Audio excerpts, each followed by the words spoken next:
அன்பான பண்பான ஜீவர்களே, சென்ற அத்தியாயத்தில் எல்லா உயிரினங்களும் பராப்பிரகிருதி அபராப்பிரகிருதி என்ற இரண்டிலிருந்தும் உண்டானவை என்று நாம் பார்த்தோம்.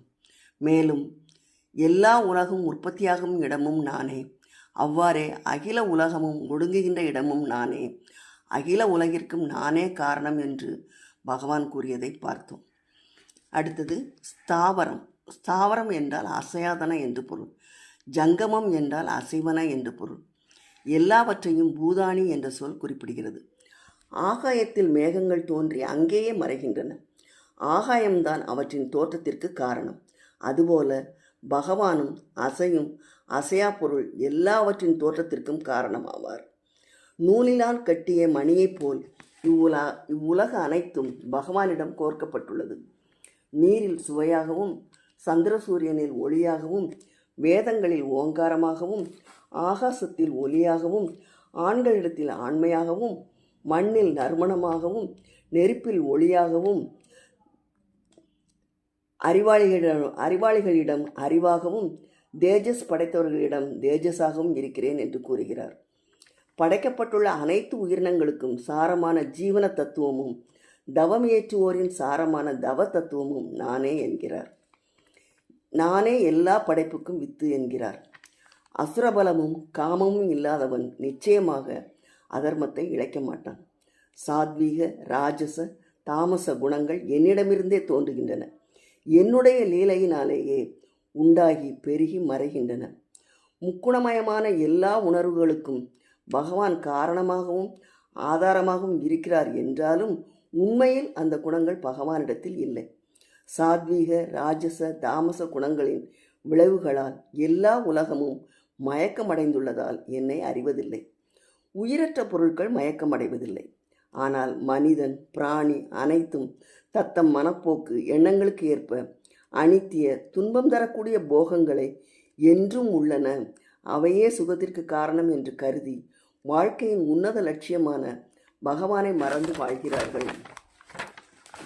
மாயை கடப்பது மிக அரிது. ஆனால் எவர் என்னை புகழாக கொள்கிறார்களோ அவர்கள் இந்த மாயை கடந்து விடுகிறார்கள்.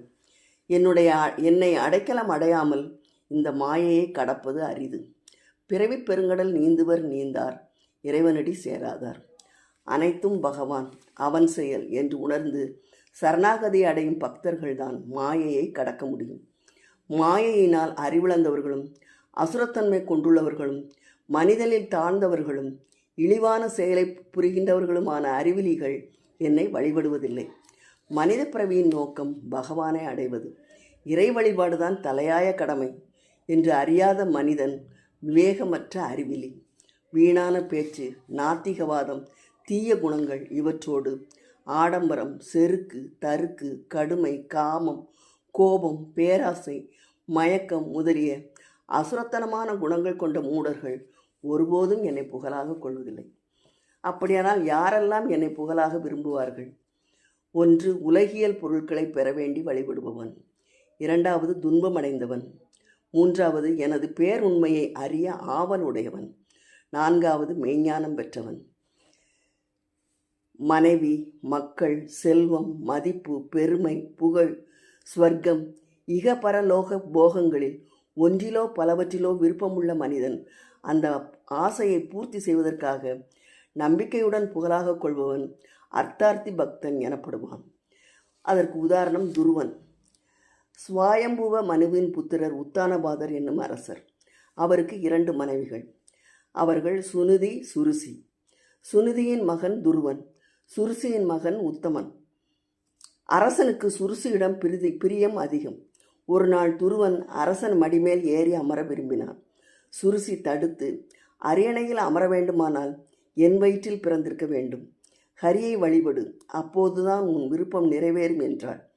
தாயும் ஆமோதிக்கவே துருவன் நாரதர் தடுத்தும் கேளாமல் ஓம் நமோ பகவதே வாசுதேவாய என்ற 12 அக்ஷர மந்திரத்தையும் விஷ்ணுவின் திருவடிவத்தையும் நாரதர் கூறிய முறையில் தியானம் செய்தார். யமுனைக்கரையில் மதுவனத்தில் தவத்தை கலைக்க பல பயமுறுத்தல்கள் வந்தன. ஆனால் துருவன் அதற்கு இடந்தராமல் தியானித்ததால் பகவான் அவனுக்கு தரிசனம் அளித்தார். இதை நாரதர் அரசரிடம் சொல்ல அரசன் அவனை மார்புறத் தழுவினார்.